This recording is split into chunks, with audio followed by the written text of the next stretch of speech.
आज हम राष्ट्रीय आय एवं योग्यता परीक्षा में पहले के आए हुए प्रश्नों को हल करेंगे। ये प्रश्न देखिए, इसको बॉड मास नियम के अनुसार से हल करेंगे। इस सवाल में देखिए भाग का निशान दिया है और ब्रैकेट के निशान दिए हैं, 2 ब्रैकेट के निशान दिए हैं। तो सबसे पहले हम छोटा ब्रैकेट हल करते हैं। ये हो जाएगा -1/2 भाग का निशान। बड़ा ब्रैकेट हम लगाएंगे और छोटे ब्रैकेट को हल करेंगे। यहाँ पर ये भाग का निशान दिया है। भाग को हल करने के लिए गुणे का निशान लगा देते हैं और भिन्न को बदल देते हैं।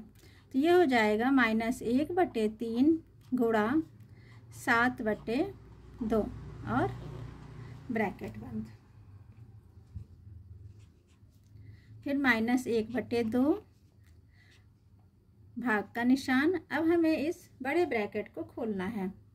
पहले इसके अंदर जो दी हुई संख्याएं हैं उनको हल करेंगे।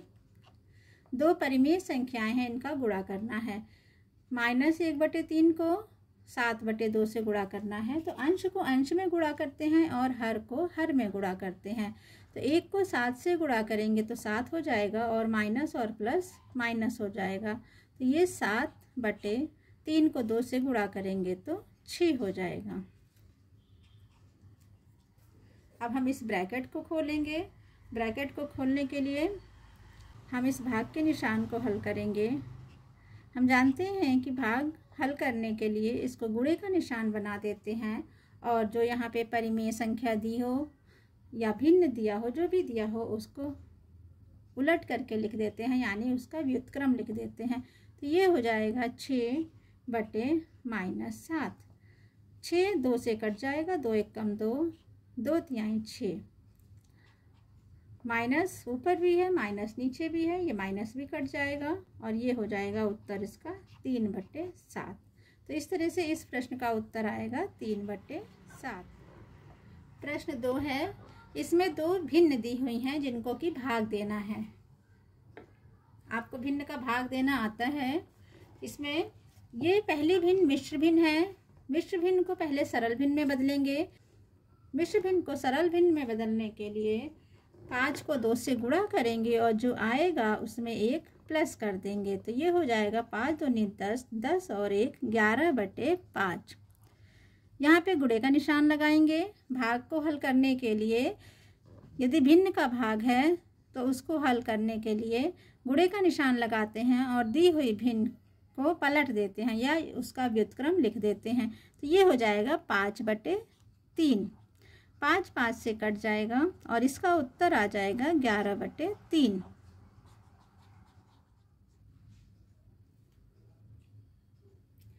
प्रश्न 3 है, कौन सी संख्या पूर्ण घन नहीं है। हमें इन चारों उत्तरों में ये देखना है कि कौन सी संख्या है जो पूर्ण घन नहीं है। पहली संख्या देख के हमको समझ में आ रहा है कि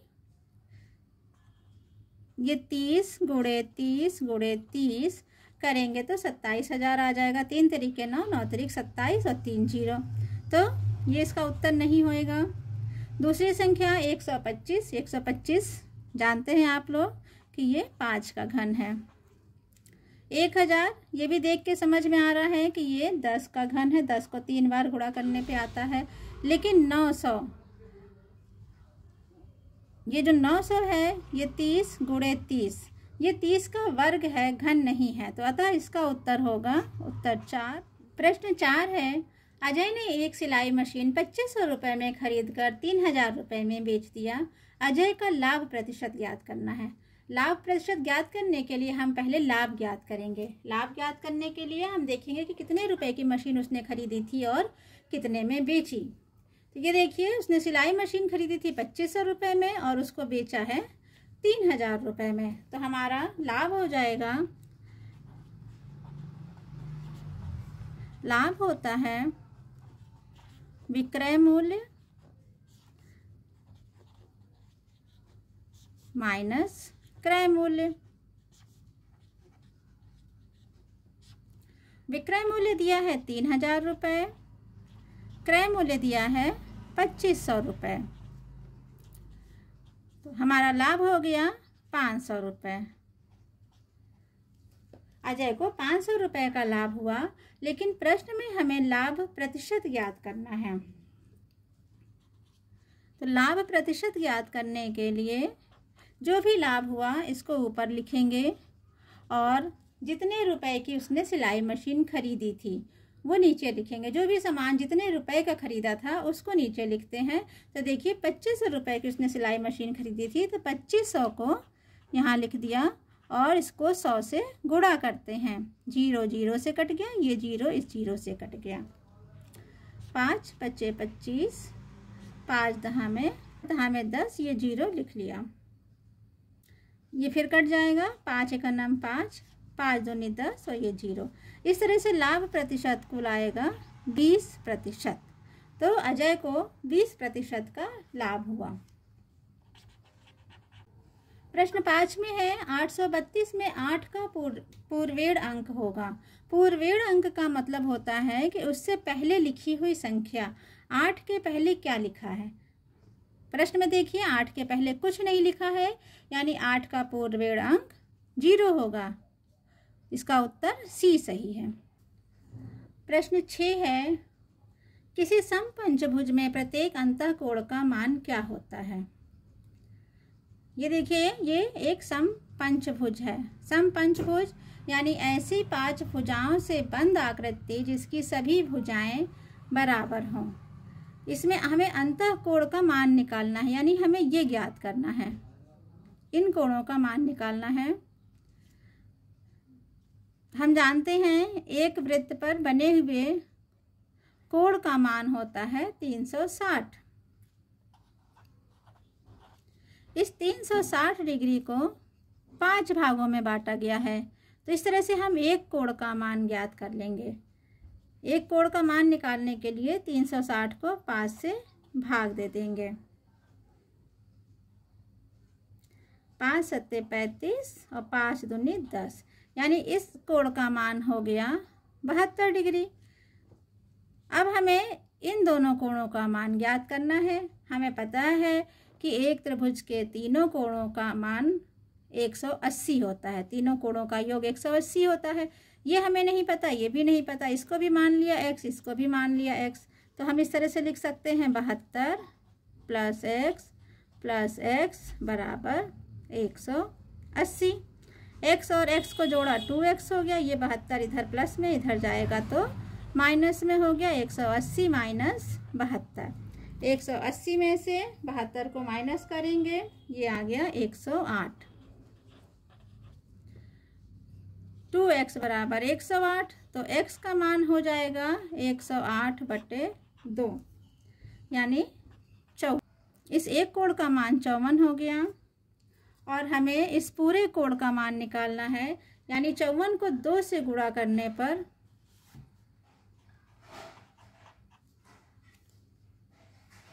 108। तो इस एक कोण का मान हो गया 108 डिग्री। 108 ही उत्तर आ जाएगा। प्रश्न 7 है दिए गए त्रिभुज में कोण ए 80 डिग्री तथा ए बी बराबर ए सी हो तो कोण बी तथा कोण सी का माप ज्ञात करना है। त्रिभुज के तीनों कोणों का योग 180 होता है, जिसमें कि एक कोण दिया हुआ है 80 का है और ये दिया है कि ए बी भुजा ए सी के बराबर हैं। यदि ये दोनों भुजाएं बराबर हैं तो इसका मतलब इसके सामने ये कोण भी बराबर होगा। माना ये कोण x का है तो ये कोण भी x का होगा और तीनों कोणों का योग 180 होता है। तो 80 कोण A का मान 80 हो गया, B का मान x हो गया और C का मान x हो गया। ये बराबर हो गया 180। 80 + x और x, एक x, ये हो गया 2x बराबर 180। 2x बराबर हो गया 180। ये 80 यहाँ पे प्लस में है, जब इधर जाएगा तो ये माइनस में हो जाएगा, -80 यानी कि 100। 2x बराबर 100 है तो x का मान 2 इधर आएगा तो ये बट्टे में हो जाएगा, x का मान 50 हो जाएगा। यानी ये कोण 50 का होगा और ये वाला कोण भी 50 का होगा। तो कोण B बराबर 50 तथा कोण C बराबर 50 का होगा। इसका उत्तर 50-50 हो गया। प्रश्न 8 है, यदि 15:x समानुपात 18:12 हो तो x का मान क्या होगा। समानुपात का मान निकालने के लिए बाह्य पदों का गुणनफल बराबर होता है अंतर पदों का गुणनफल। तो x गुणे 18 ये बराबर होगा 15 गुणे 12 के। x यहाँ गुणे में है, x का मान निकालना है तो x जब इधर जाएगा तो भाग में चला जाएगा। x बराबर हो जाएगा 15 गुणे 12 बटे 18। अब हम इसको काट देंगे।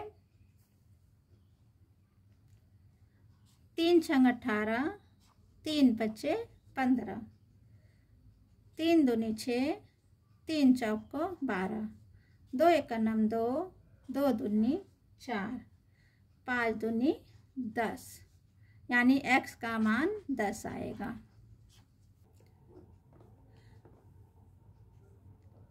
प्रश्न 9 है, पृथ्वी की सूर्य से दूरी लगभग 15, उसके बाद देखिए जीरो कितने हैं, 1 2 3 4 5 6 7 किलोमीटर है। इस दूरी का वैज्ञानिक संकेतन में मान होगा। आपको पता है कि प्राकृतिक संख्याएं अनंत होती हैं। सबसे छोटी प्राकृतिक संख्या 1 होती है और उसके बाद से सबसे बड़ी प्राकृतिक संख्या अनंत होती हैं। तो इस तरह से गिनती बहुत बड़ी भी हो सकती हैं जिसको कि लिखना मुश्किल होता है। अब इसी संख्या में देखिए इतने जीरो हैं, और यदि इसी तरीके से और भी संख्याएं जिसमें कई कई जीरो हों तो जब हम बार बार लिखेंगे तो उसमें गलत होने की संभावना रहती है। इसलिए इसको लिखने का दूसरा तरीका है, इसको 10 पर घात के रूप में लिखा जाता है। जितने जीरो आते हैं उतने हम घात लगा सकते हैं। 1 2 3 4 5 6 7 7 जीरो आए हैं और एक और अंक ले लेंगे इसको तो 8, यानी 10 पर 8 की घात, और यहाँ पे संख्या हो जाएगी 1.5। तो इसका वैज्ञानिक मान होगा 1.5 गुणे 10 पर 8 किलोमीटर।